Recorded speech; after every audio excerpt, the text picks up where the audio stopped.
Durante 400 años, los descendientes de los patriarcas Abraham, Isaac y Jacob habían permanecido como esclavos en la tierra de Egipto.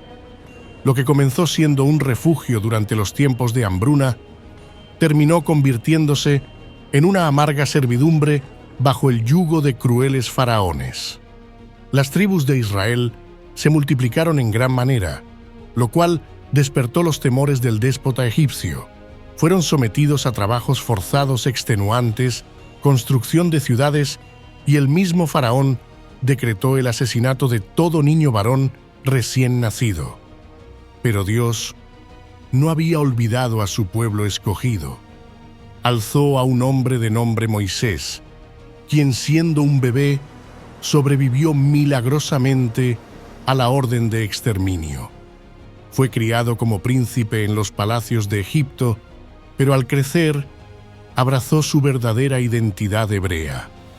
Después de huir al desierto, Dios se le apareció a Moisés en una zarza ardiente y lo comisionó para liberar a los israelitas de la esclavitud.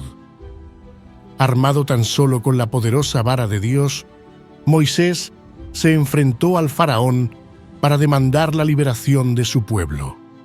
Se desataron entonces las 10 plagas apocalípticas que azotaron a Egipto una tras otra. El Nilo convertido en sangre, plagas de ranas, piquetes, enfermedades y finalmente la terrible muerte de todos los primogénitos egipcios. Después de cada plaga, el faraón se obstinaba en no ceder hasta que finalmente no tuvo más opción que dejar ir a los esclavos hebreos. Pero una vez libres, las huestes del déspota egipcio los persiguieron para capturarlos nuevamente.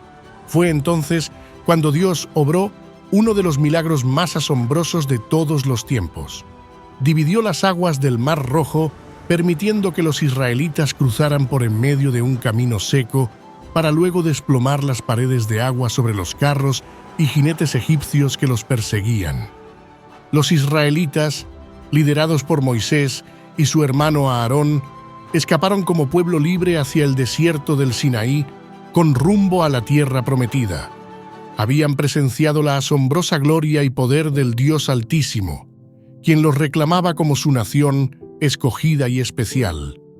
Fue en este punto cuando las dificultades de la travesía por el descampado árido comenzaron a mermar la fe del pueblo que ocurrió el lamentable incidente de la idolatría con el becerro de oro.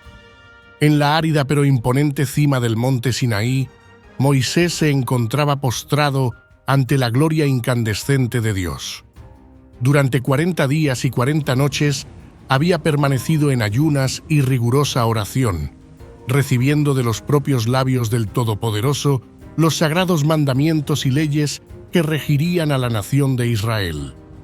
En sus manos, labradas por el mismo Dios en tablas de piedra, reposaban los 10 mandamientos, el código divino que gobernaría la moral y la vida del pueblo escogido. Moisés apenas podía contener la emoción de traer consigo aquellas palabras celestiales que sellarían el pacto eterno entre el Creador y los hijos de Israel.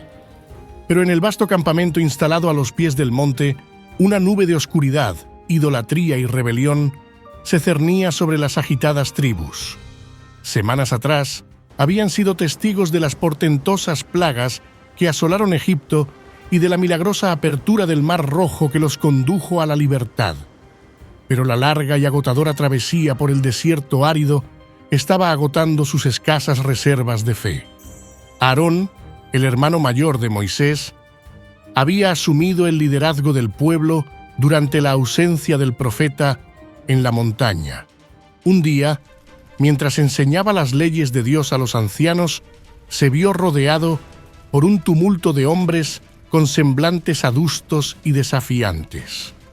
¿Dónde está Moisés? ¿Por qué tarda tanto en regresar?, clamaba uno de los ancianos con la voz cargada de duda. Quizás ese hombre nos ha abandonado a nuestra suerte en este páramo ardiente, secundó otro con amargura, limpiando el sudor de su curtida frente. Los murmullos y quejas se extendieron como la plaga entre la multitud congregada. Los ardientes rayos del sol sobre la tierra yerma calentaban aún más los ánimos desconfiados. Algunos miraban con recelo hacia la imponente cima del monte donde Moisés se había perdido. Aarón alzó las manos en un gesto de calma, aunque en su interior un temor creciente se había instalado al ver la rebeldía apoderándose del pueblo. Inspiró hondo y habló con voz firme. «Israelitas, hermanos míos, ¿cómo pueden desconfiar de Moisés después de todo lo que hemos visto? Él fue el enviado por Dios para librarnos de la esclavitud y opresión en Egipto. Lo he visto caminar con el Señor y le he escuchado su voz resonando con poder. Pero sus palabras fueron ahogadas por una andanada de gritos, insultos e imprecaciones. De pronto, uno de los hombres de pelo encanecido se adelantó con los ojos fríos como las áridas tierras del desierto. «Ya hemos tenido suficiente de tus palabras, Aarón. Lo que necesitamos es un Dios que podamos ver con nuestros propios ojos, uno que camine delante de nosotros y nos guíe en este incierto camino». Un clamor de asentimiento estalló entre las diversas tribus congregadas. Demasiados años de cautiverio y trabajos forzados en la idólatra tierra de Egipto habían calado hondo en sus corazones rebeldes, a pesar de los prodigios divinos de los que habían sido testigos. Aarón contempló con creciente angustia los airados semblantes que los rodeaban a él y a sus hijos. Tragó saliva con dificultad, sopesando las terribles consecuencias de desafiar los mandamientos del Dios Altísimo.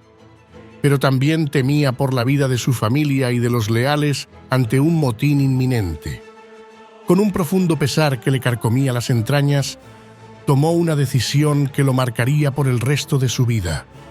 Una decisión que demostraría lo frágiles que aún eran sus corazones después de siglos de esclavitud idólatra. «Muy bien, hermanos», concedió con la voz temblorosa.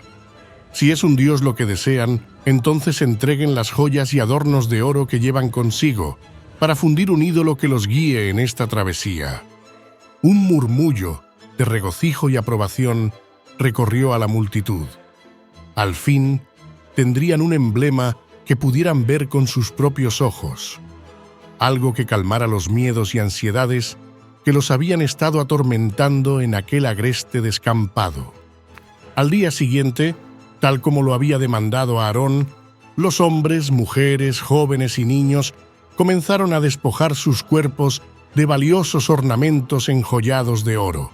Tobilleras, brazaletes, argollas, anillos y hasta los zarcillos fueron arrebatados sin mayor contemplación.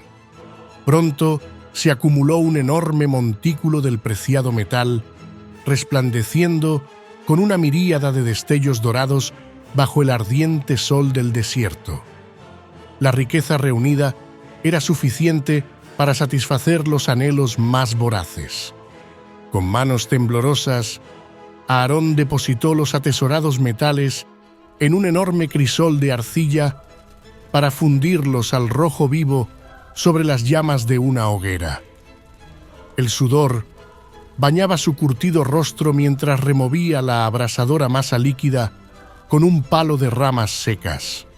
Finalmente, una vez que el oro estuvo completamente derretido, vertió la ardiente masa en un molde de barro con forma de becerro, imagen tan venerada por los antiguos egipcios para rendir culto a sus falsos dioses paganos.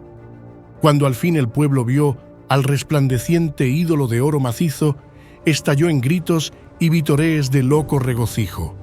Era como si toda la amargura, incertidumbre y temores acumulados en su fatigada travesía por el desierto hubieran encontrado alivio en aquel emblema pecaminoso. «Aquí está, israelitas, este es el Dios que nos sacó de Egipto», clamó Aarón con voz ahogada, sin poder creer las abominables palabras que pronunciaban sus propios labios. De inmediato, algunas mujeres comenzaron a buscar entre sus pertenencias algunos velos y prendas de lino para engalanar y adornar la burda efigie. Otros congregados cortaron ramas y reunieron piedras para erigir un altar frente al resplandeciente becerro idólatra. A los pies del monstruoso ídolo se encendió una pira con fuegos rituales y se practicaron toda clase de sacrificios y ofrendas. Algunos padres tomaron a sus pequeños hijos de las manos y los condujeron a postrarse en actitud de sumisa adoración ante el terrible embuste de oro. Se decretó un día de fiestas y celebración en honor al abominable becerro. Los danzantes comenzaron a contorsionarse en frenesí al son de flautas y panderos. Algunos hombres se despojaban de sus ropas y se unían al baile frenético. Otros abrían preciadas tinajas de vino que habían sido preservadas como un tesoro, para entregar sus almas a la embriaguez. Muy pronto, la idólatra ceremonia degeneró en una completa escena de desenfreno, lujuria y pecaminosidad. Hombres y mujeres de todas las edades se entregaban sin pudor a los placeres más bajos de la carne.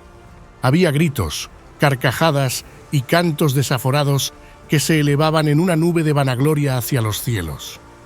Desde la augusta cima del monte Sinaí, la mirada afligida de Dios contemplaba con infinita tristeza cómo su pueblo escogido, aquel rebaño de ovejas descarriadas, renegaba nuevamente de él apenas semanas después de haber presenciado el descomunal poder de su mano en las plagas de Egipto y el aterrador milagro del Mar Rojo partiéndose. Una ira santa e iracunda comenzó a arder en el corazón del Creador. ¿Cómo se habían atrevido sus escogidos a traicionarlo de tan baja manera? ¿Cómo podían rendir culto a un ídolo de oro después de haber visto con sus propios ojos cuán poderoso y grande era él? La indignación sacudía la esencia misma del Altísimo. De pronto, la voz del Señor retumbó como el trueno, estremeciendo las rocas del monte Sinaí. «Moisés, Moisés, desciende ya de la montaña, porque el pueblo que sacaste de Egipto se ha corrompido. Se han desviado rápidamente del camino que yo les señalé y se han hecho un becerro de metal fundido.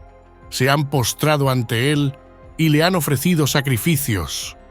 El fiel siervo de Dios se quedó paralizado al escuchar las terribles palabras.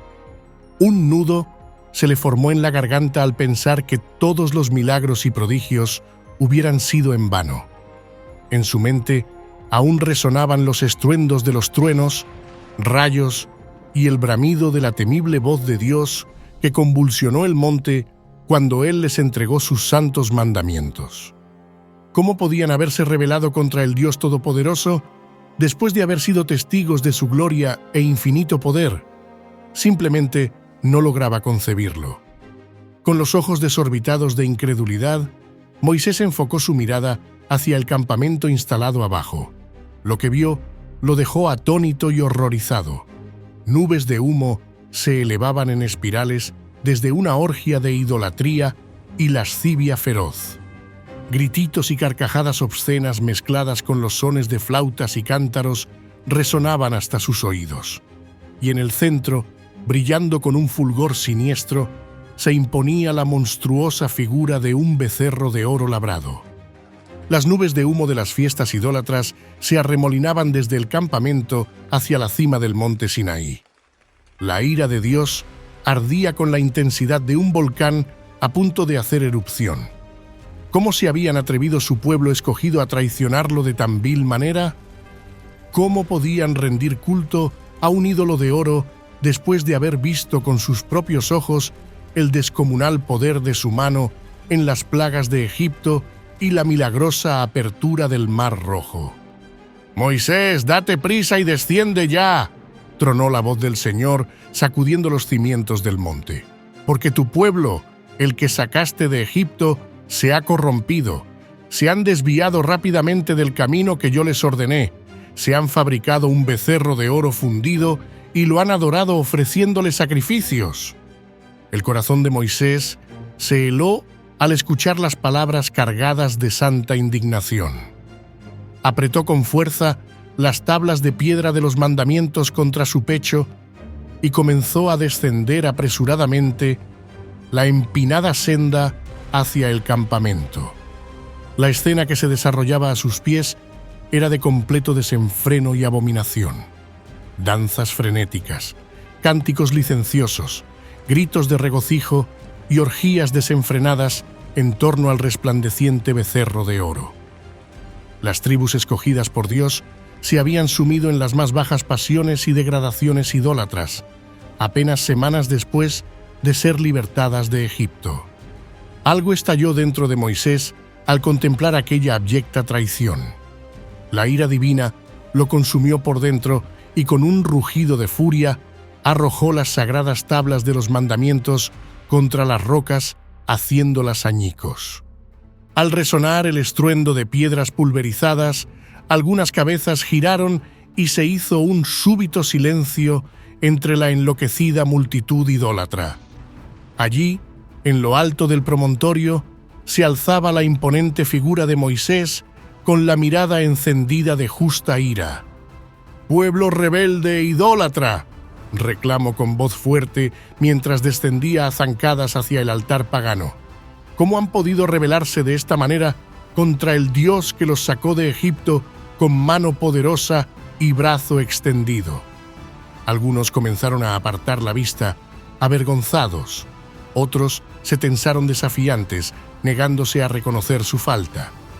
Moisés llegó hasta quedar de pie frente al terrible becerro de oro y con un golpe de su vara derribó y pisoteó el altar de piedras.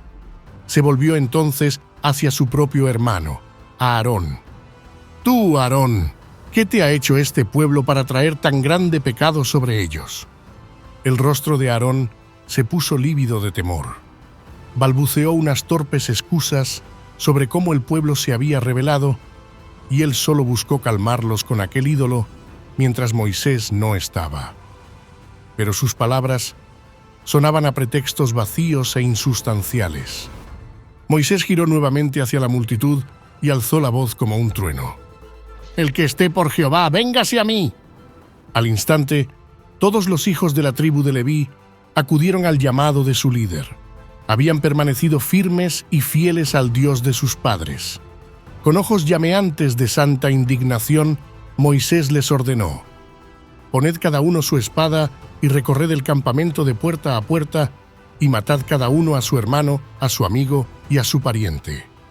Los hombres de la tribu de Leví, sin pestañear, empuñaron sus armas y comenzaron a ejecutar justicia sobre aquellos que se habían rendido a las abominables prácticas idólatras y pecaminosas. Muchos de entre la multitud comenzaron a gritar de terror y se dispersaron por las colinas aledañas, huyendo de la espada implacable. Otros se quedaron paralizados sin atreverse a defenderse, consumidos por la culpa. Para cuando la matanza terminó, 3.000 hombres habían caído sobre la arena, muertos por su horrenda apostasía contra el Dios Altísimo. Moisés contempló con profunda tristeza los cadáveres tendidos en el suelo, muchos de ellos amigos y familiares suyos. Pero la justicia de Dios no podía ser quebrantada. El pueblo debía comprender que se habían separado de su pacto y camino. Con renovada determinación, tomó un mazo y despedazó la aborrecible estatua del becerro de oro hasta volverla polvo. Luego tomó aquel polvillo dorado y lo esparció sobre las aguas del arroyo desde donde bebían, decretando que tragarían por la fuerza el fruto de sus propias abominaciones. A la mañana siguiente, convocó a todo el campamento para anunciar una dolorosa consecuencia por su abyecta rebelión e idolatría. Por su grave pecado y corazones endurecidos, Dios no les permitirá entrar en la preciosa tierra que les fue prometida. De esta generación, solo Josué y Caleb la heredarán. Todos los demás perecerán en este desierto hasta que una generación nueva y fiel a Dios surja. Hubo lamentos, sollozos y crujir de dientes al escuchar la terrible sentencia, pero Dios no dejaría impune tan horrenda traición. El precio de la desobediencia e idolatría estaba siendo pagado con creces. Aquellas tribus que habían sido testigos de los prodigios divinos y la gloria de Dios serían privadas de heredar la tierra prometida. Tan solo después de 40 largos años de vagar por el árido desierto, una nueva generación de corazones fieles entraría finalmente en la tierra que manaba leche y miel.